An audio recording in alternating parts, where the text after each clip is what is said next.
भारत के रुपये का हाल कुछ इस तरह से है। अक्कड़ बक्कड़ बम्बे बो 80-90 पूरे 100। नमस्कार दोस्तों, मेरा नाम है लोकेश और आप है मेरे चैनल इंडियन स्किल पर।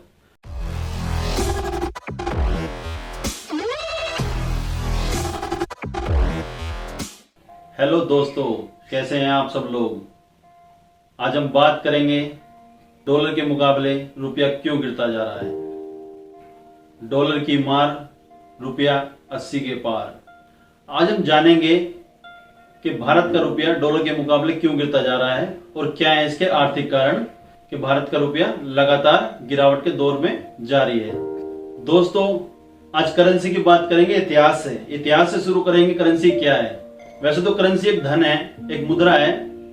हर देश की अपनी अलग अलग मुद्रा होती है, यानी कि हर देश में चलन जिस रुपये का होता है उसका अलग अलग नाम होता है। जैसे भारत में रुपया और अमेरिका में डॉलर, जैसे जापान में येन। तो इस तरह से हर देश की अपनी एक करेंसी होती है। लेकिन हम बात करेंगे इतिहास के उस पहलू से।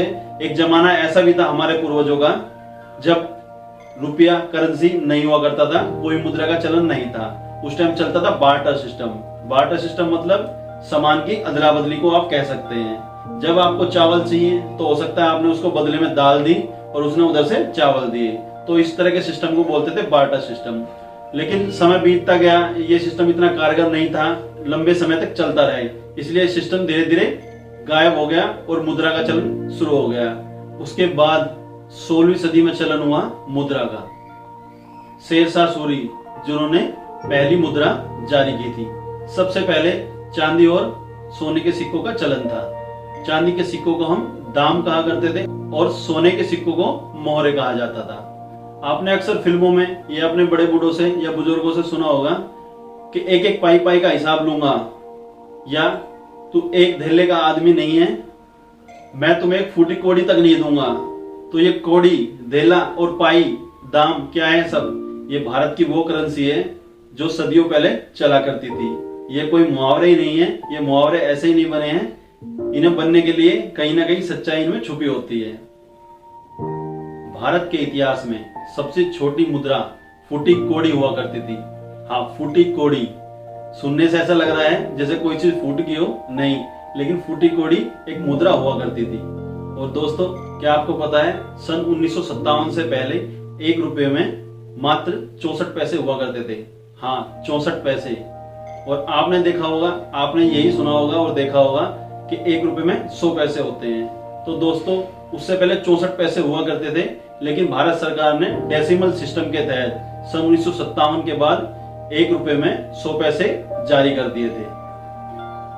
किसी भी देश की करेंसी उस देश की अर्थव्यवस्था को दर्शाती है। अगर आपकी करेंसी गिर रही है तो मान लो आपके देश में महंगाई भी बढ़ रही है, और आपकी करेंसी अगर मजबूत हो रही है तो आपके देश में चीजें सस्ती हो रही है। इस तरह का कुछ रूल अर्थव्यवस्था में चलता है।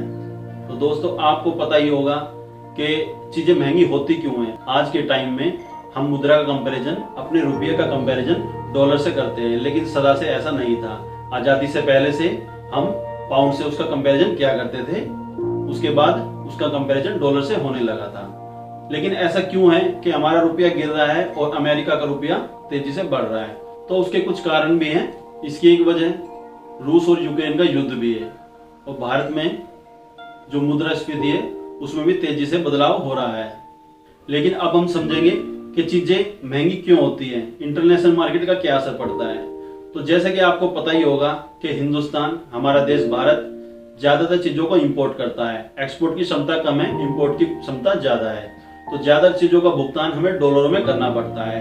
अब मैं कच्चे तेल का एक उदाहरण लेता हूँ। जैसे कि आपको पता ही है, कच्चा तेल ज्यादातर विदेश से इंपोर्ट किया जाता है। हमारे देश में पेट्रोलियम की खपत ज्यादा है और उत्पत्ति कम है, तो हमें दूसरे देशों से तेल आयात करना पड़ता है। अगर ईरान को छोड़ दें तो सभी देशों के लिए उसको पेमेंट डॉलर में करनी पड़ती है। तो मैं आपको एक उदाहरण के तौर पे बताता हूँ कि हमारा इंटरनेशनल मार्केट में रुपये गिरने से क्या असर पड़ता है। उदाहरण के तौर पे आप समझें कि अगर कच्चा तेल जो कि दूसरे देशों से ही आता है, अगर हमें दूसरे देश से कच्चा तेल मंगाना है तो उसकी पेमेंट हमें डॉलर के अकॉर्डिंग करनी पड़ेगी। अगर हमारा रुपया गिर रहा है और डॉलर बढ़ रहा है, अगर हमारा रुपया 70 रुपये है, $1 की कीमत अगर 70 रुपये है और इंटरनेशनल मार्केट में एक बैरल तेल की कीमत अगर $100 है तो हमें उसके लिए 7,000 रुपए का भुगतान करना पड़ेगा। वहीं अगर डॉलर की कीमत 80 रुपए हो जाती है तो एक बैरल के लिए अब हमें 8,000 रुपए का भुगतान करना पड़ेगा। जब तेल ही महंगा आएगा तो हमारी रसोई गैस, पेट्रोल और डीजल ये सब चीजें महंगी हो जाएंगी। आप समझते हैं अच्छे से, अगर पेट्रोल महंगा होता है, डीजल महंगा होता है तो हिंदुस्तान में ज्यादा सारी चीजें महंगी हो जाती हैं। इसका असर क्यों है? एक जगह से दूसरी जगह चीजों को भेजना पड़ता है, उसके लिए ट्रांसपोर्ट का खर्चा लगता है। मान के चलो अगर आपने ट्रक से कोई माल आ रहा है, उस ट्रक की कन्वेंस आपको 5,000 रुपए देनी पड़ रही है। अगर डीजल महंगा हो जाएगा तो उसी कन्वेंस के लिए आपको, ट्रांसपोर्ट के लिए आपको 6,000-7,000 रुपए देने पड़ेंगे, जिससे चीजों की कीमत बढ़ती चली जाती है और देश में महंगाई हो जाती है। जब जब भारत के रुपये की कीमत गिरती है तो इंपोर्टरों को काफी नुकसान होता है, लेकिन एक्सपोर्टरों को काफी फायदा होता है, क्योंकि जो लोग भारत से बाहर अपनी चीजों का निर्यात करते हैं उनको काफी फायदा होता है। जो अमेरिकन कंपनियों से या बाहर की कंपनियों के साथ काम करते हैं, अपना सॉफ्टवेयर सेल करते हैं, या फार्मा कंपनी है, इनको काफी फायदा भी होता है। पिछले एक साल में रुपया 7% तक गिरा है। रुपये में एक महीने में 2.25% तक की गिरावट आई है और इससे हमारे देश को 2618 करोड़ डॉलर का भारतीय व्यापार को नुकसान हुआ है, क्योंकि औसतन पहले के समय में 3 से 4 साल में प्रति 10 रुपए की गिरावट आती थी, लेकिन वही गिरावट अभी बहुत तेजी से बढ़ रही है। दोस्तों, इसकी एक वजह यह भी है क्योंकि विदेशी जो निवेशक हैं वो भारतीय बाजार से अपना पैसा लगातार निकाल रहे हैं, तो भारत के रुपये में तेजी से गिरावट आ रही है। अगर मान लो भारत का रुपया मजबूत हो जाता है तो किन चीजों पर असर पड़ेगा?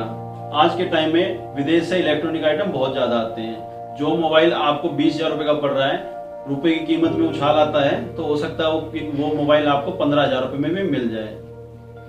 तो दोस्तों, कैसी लगी आपको मेरी वीडियो? अगर आपको मेरी वीडियो अच्छी लगी हो तो प्लीज कमेंट करना, शेयर करना और लाइक करना।